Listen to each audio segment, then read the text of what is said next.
everyone, welcome back to my channel. Today I wanted to share the end result, the finished product of the paint by number that I started.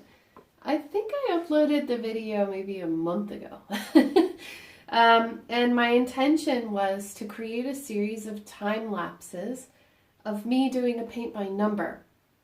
I was really into the time lapse at the time, and because of some technical difficulties I wasn't able to continue, so I apologize for that. But I just wanted to come and show you that I did finish it. Woo! I finished it. I have a terrible habit of starting projects and never finishing them, so one day I will show you guys. But that'll take a little bit of organization and spring cleaning, which is coming up. So anyway, here is the finish. Now what I'd like to do is kind of show you the image and then bring you back here. It's a little bit different, and you kind of expect it to be different, because it's, painting versus paint by number. And it's kind of like a diamond painting in that way. And if you're not a diamond painter, then excuse my analogy, but this is for my friends who do mostly diamond paint. The process is just as therapeutic, but in a kind of a different way. It's hard to explain exactly, but it's very relaxing, very calming.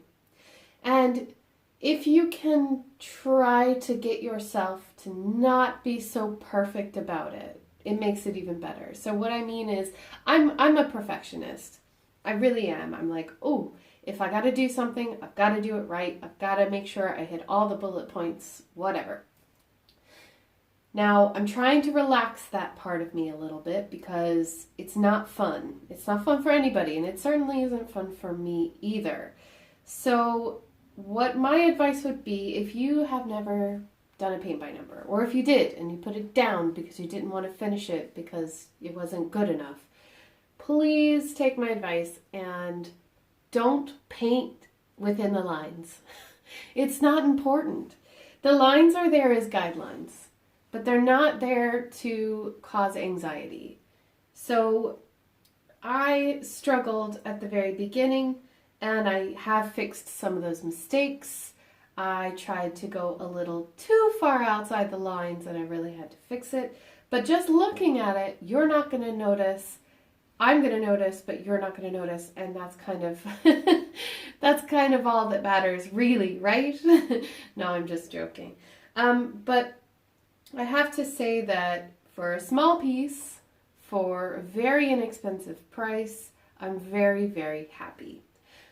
A few things that they could have worked on are things within the kit. So with this particular painting, I got the wooden frame and the tacks, which is great. But the canvas was a little too short on this end.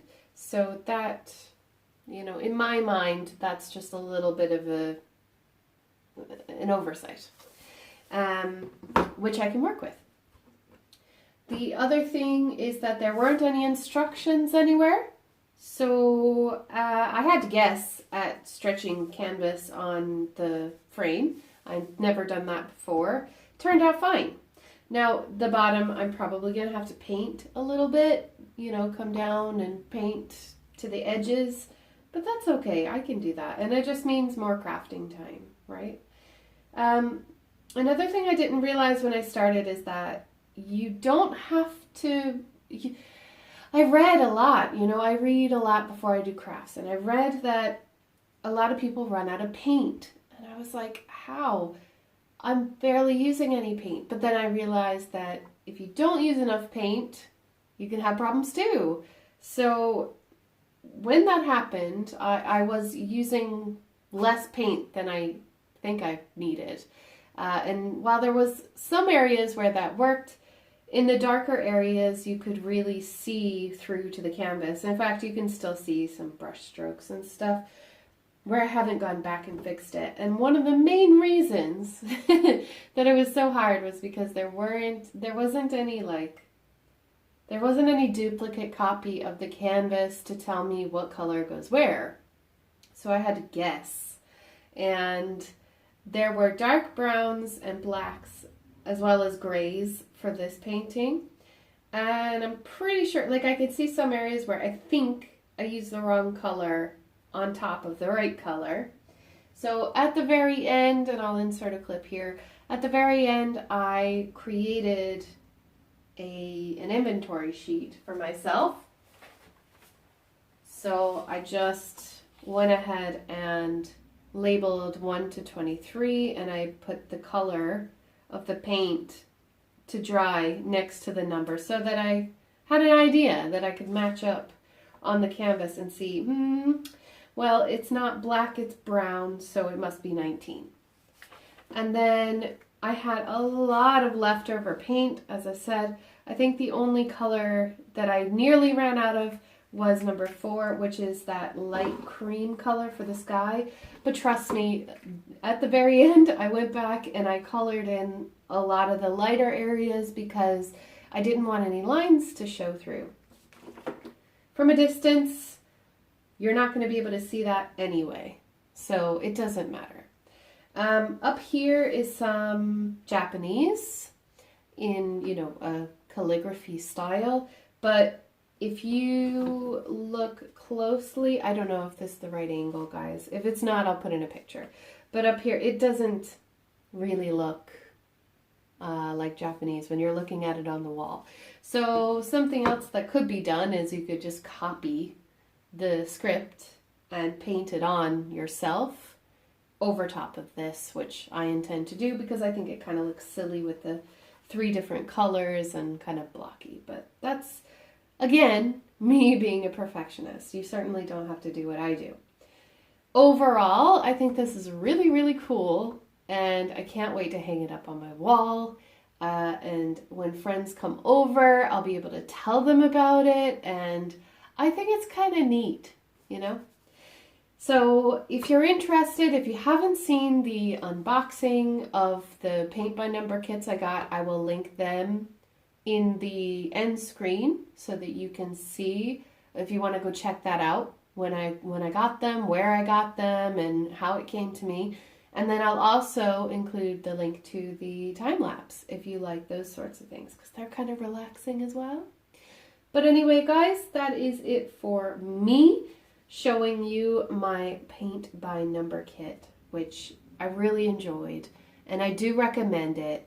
Please try this out. For €5, or $5, or whatever that might translate into your money. It's so cheap that I feel like, why not? It's about the price of 2 cups of coffee, and it took me probably a total of maybe 24 total crafting hours to do, and I really liked it. Oh, one other thing that I wanted to say was, please don't throw these away when you're finished. I know that probably comes off sounding lecture-y or something.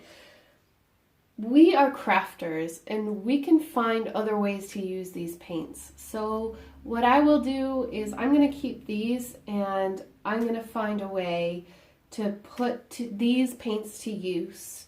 I have an idea in my head, and as soon as I do it, I will share that with you. So I'll probably post that on Instagram. I don't know if I'll make a whole video on it, but if you don't already subscribe to my Instagram or my Facebook, which are connected and they have the same posts, please go on over to whatever social media platform you like and click follow or like there, because I will be posting things like this, which I won't make a video for, over there.